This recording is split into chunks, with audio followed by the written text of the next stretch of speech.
Hello, this is a Che Guitar channel. In another video, I'll talk about the minimal and maximal goals about the conspiracy, but today I just wanted to give a real short video because the investigation's been completed. The public seems sufficiently fed up overall with it, as you can see with the polling data. Even though you have a hardcore 30 to 40% that still more or less believe in the conspiracy, there's about 5 to 6 out of 10 that have some questions about the conspiracy. There is the vile nature of propaganda. The Mueller investigation itself was an operation against the American public. It was to stifle dissent. It was an assault on the whole Trump apparatus. If you look up videos on John Kiriakou and Robert Mueller, if you Google the name John Kiriakou, Kiriakou, Kiriakou. Let me type this in real quick. John Kiriakou. Did I spell that right? Yeah. You type in John Kiriakou, Kiriakou, and Robert Mueller into a Google search. I believe you can find him talking on Tucker Carlson. It'll be like a 4-minute video, and he gives you a really good sense of, how Robert Mueller operates, like the cruel, like legal nature of it. So if you're interested in that, I would recommend checking that out. So this was a fake investigation visited amongst the American public. It was public terrorism. We were terrorized by this. And we have to ask questions as to how this could possibly happen. Like, why was this a lot? It was obvious from day one. From day one that this was a terror operation against the public. It wasn't something that, we could realize over time.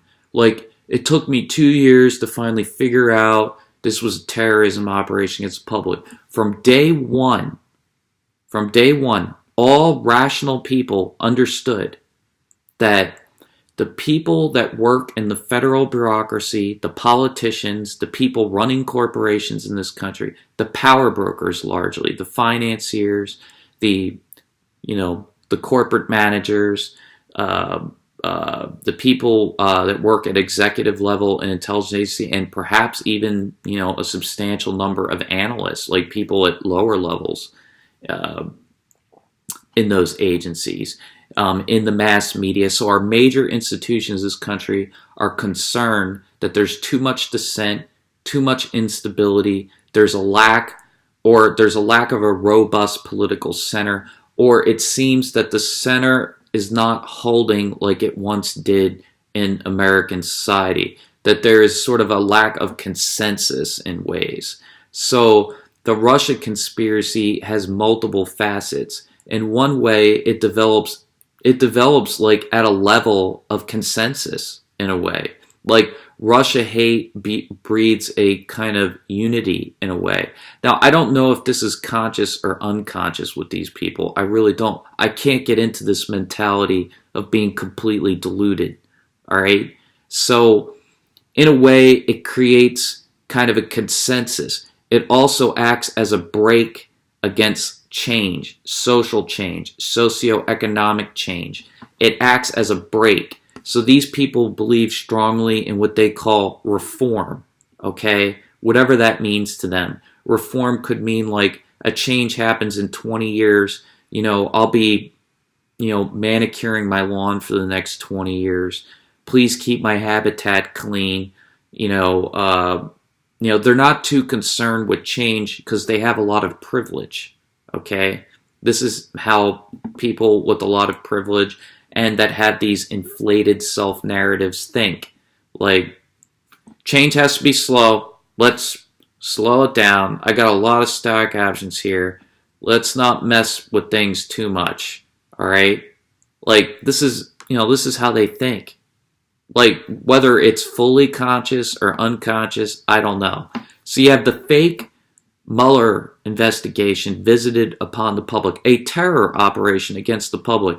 And you look at all these polls online, You search them. Mueller report polls on Google. You see The Hill, CNN, Fox News, all like NPR, all the websites, all, any alternative site. You find polls everywhere.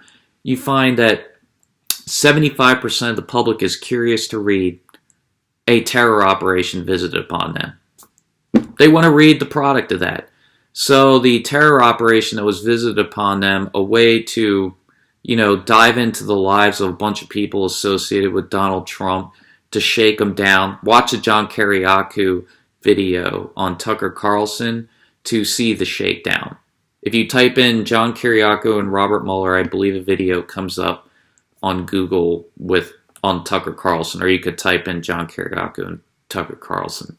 Anyways, it's like a 4-minute video, I believe. So, you see how he shakes them down. I mean, seriously, in a free society, you cannot have this. It's unbelievable to me that they ask these poll questions. I've got multiple polls up right now. Let me pull up NPR right here with you while I'm on this video. What poll question do they ask here? Do you have a favorable impression? Okay. So here's one of the major questions that NPR asked. I mean, this is just unbelievable to me. Based on what you've seen or heard about the Mueller investigation, do you think the findings of the report, A, clear President Trump of any wrongdoing? I mean, why would you ask a question like that when the whole investigation was a terror operation against the public? Or B, questions still exist. So while they were conducting this terror operation against the American public to control dissent, to attack the Trump insurgency, to, I've mentioned numerous aspects, numerous facets of this conspiracy. While this is all being conducted to act as a brake against social change, while this has been to sabotage the Trump insurgency that some Republicans and many Democrats perceive, still questions exist, would be a legitimate question, or they're unsure. So we see with NPR this embarrassing question. Based on what you have seen or heard about the Mueller investigation, do you find the findings of the report? They don't even ask the most fundamental question of all. Was the investigation itself ever legitimate? That is what we should be asking. Now, I don't know what Attorney General Barr is doing. I'm not a Republican. I don't get all up into this soap opera. All right? I'm just sampling.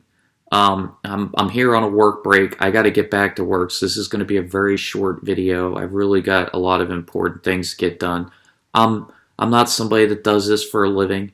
Just sharing a few ideas out there with the 3 people, apparently, that will watch this, or 2. I love you guys. I really appreciate you watching. I hope it was helpful to some extent, and I would love your input, like criticism or what you think. I love to hear what people think. Gosh, I would read. I read like nobody's business what people think. I just love it. So if you have ideas on this, feel free to send it to an email that I use. It's a Swiss email. It's Che Katara, just like you see spelled on my thing there. Che Katara, but it's consecutive. Che Katara, small letters, lowercase. 2, Che Katara 2 at protonmail.com. That's a Swiss email. Why would I use American? I mean, look, the Swiss are doing a better job with the encrypted emails, okay? Not that I don't even care. Nobody sends me email anyway. I mean, I'm like, well, whatever. Let's just say I'm not well connected in this society, and I'm not very popular. So I don't get much love. I'm not getting very many emails from people. So, I mean, I would love to read anybody's idea. Well, I'll just leave it at that. Yeah, so like NPR, and then you got like these hardcore people that just believe in the conspiracy. I mean, who knows? But it does seem to be wearing thin with the public.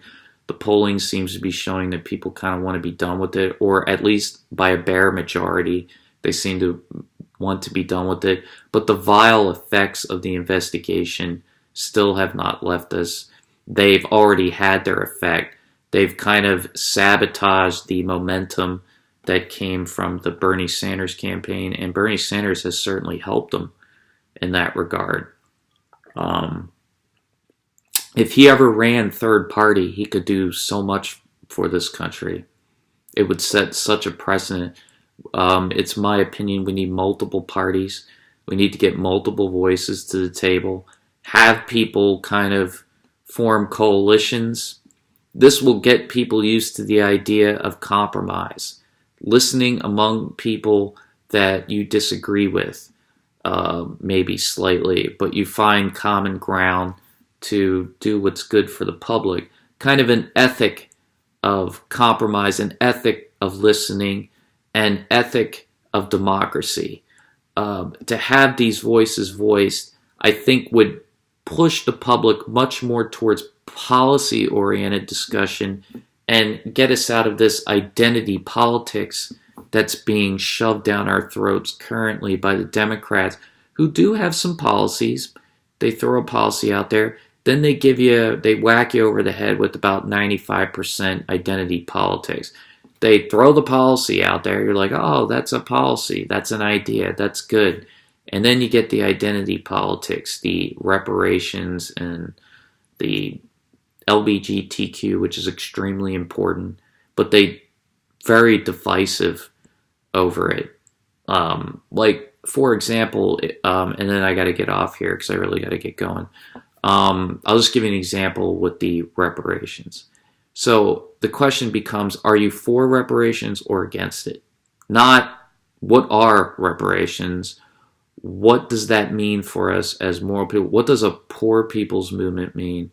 What is the legacy from the Black Power movements, the feminist movements, the civil rights movement that continues? The civil rights and Black Power continue. The feminists continue. What is the legacy from the past? Where are we at now? What is a poor people's movement? What does reparations mean in the scheme of things?